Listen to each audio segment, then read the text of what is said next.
What is a chemical equation? When we talk about chemical equation, these are written symbolic representations of a chemical reaction.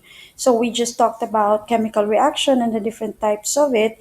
So there were five types. There were combination, decomposition, single replacement, double replacement, and combustion reaction. For today, we will be looking into how do we balance chemical equation. But before that, let me just give a refreshment on how a chemical equation looks like. A chemical equation looks like this. This is a sample of the production of ammonia gas. So this is a chemical equation. You see that there are two reactants on the left side. So there's N2 and added to H2. For now, the coefficients, there are no coefficients written because this is still unbalanced, but you see in this chemical equation that you have two reactants. We have nitrogen gas and hydrogen gas, and then there's an arrow going to the right that represents your formation of the product, which is the ammonia gas. So in a chemical equation, you have the reactants on the left side of the arrow, and if there are more than one substances, you separate them with a plus, and on the right side of the arrow is the product. If there's one, it's just one. If there are more than one, then you can also put a plus sign. So it should be clear that when you write the chemical equations that you need to write the right chemical formula of each substances. And take note that when you're dealing with substances that we consider to be diatomic molecules, there are seven of them, you have to put a subscript 2 if you write them down. If they are in its elemental form, you have to put a subscript of 2. To recall, the seven diatomic molecules are H2, we have N2, O2, F2, Cl2, Br2, I2. So these are the seven diatomic molecules which will have a 2. And so that's the basic for chemical equation. And so in the law of conservation of mass, it is said that atoms can never be created nor destroyed during a chemical reaction. So therefore, the number of atoms before the start of a chemical reaction should equal to the number of atoms of the same element after the reaction. That's why we will be learning about how to balance our chemical equation. When we balance, the very first rule is for you to balance the number of atoms of a certain element on the left side and right side of the arrow is you have to put a whole number coefficient. Usually it's a whole number. So this is basic.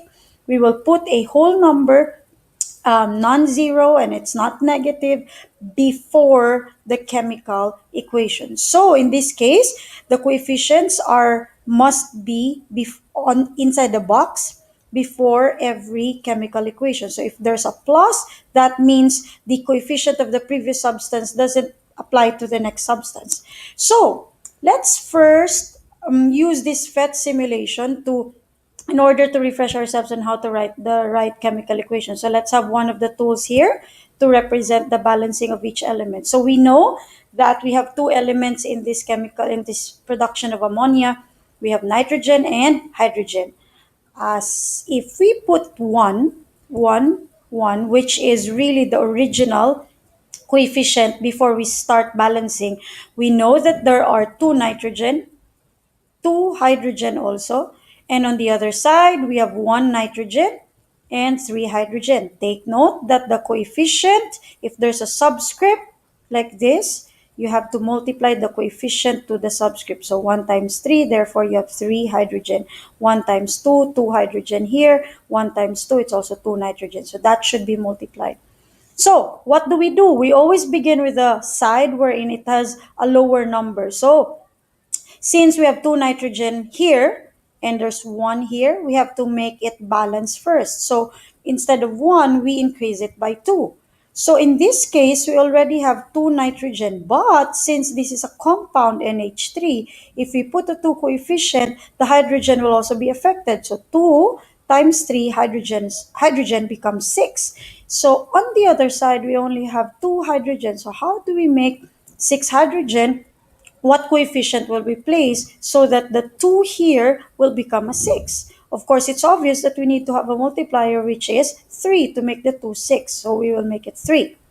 In this case, we know already that your equation is balanced. You have 2 nitrogen and 6 hydrogen on the left side, and of course on the product side we have 2 nitrogen and 6 hydrogen. So it's a matter of trial and error, but always take note that the coefficients at the end of the balancing have to be all in its simplest term.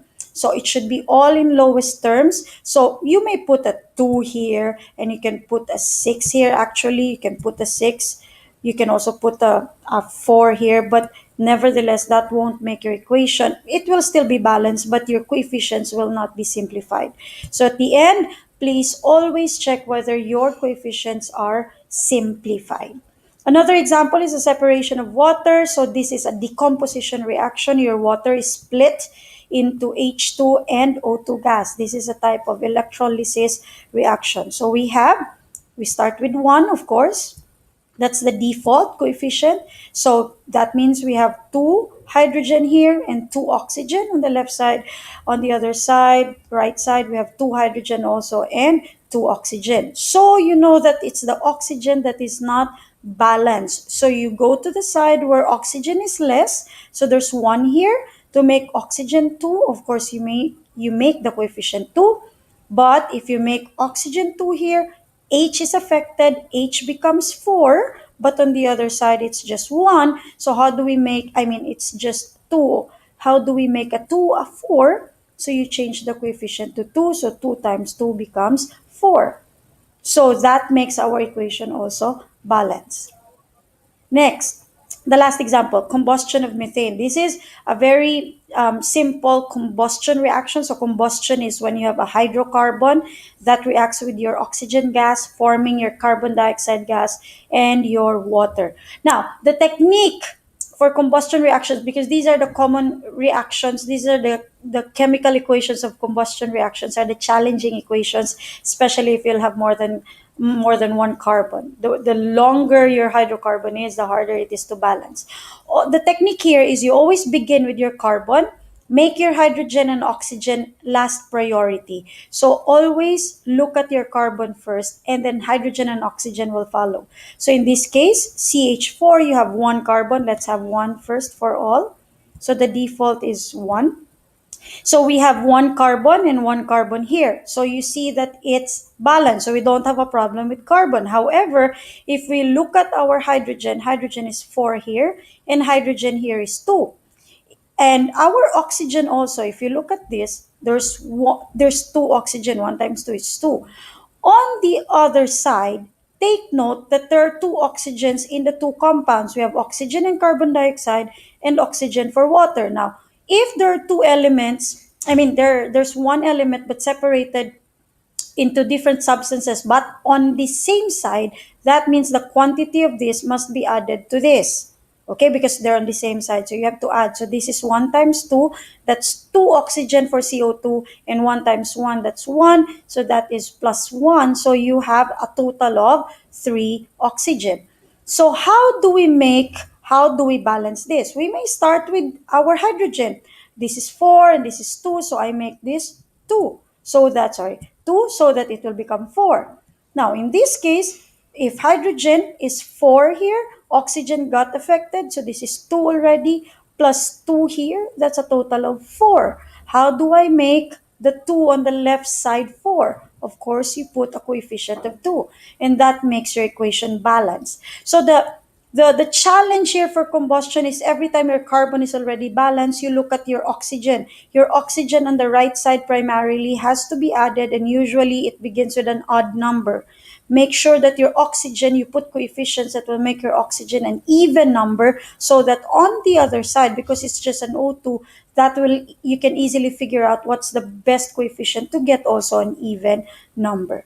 So that ends our short tutorial on the balancing of chemical equations. Always take note that this is trial and error. Have patience, and you have to keep on trying and trying until you will get it. And I hope that you will look into the game so that you'll practice this more. Thank you so much, and I hope you've learned something for today's tutorial on balancing of chemical equations. Thank you.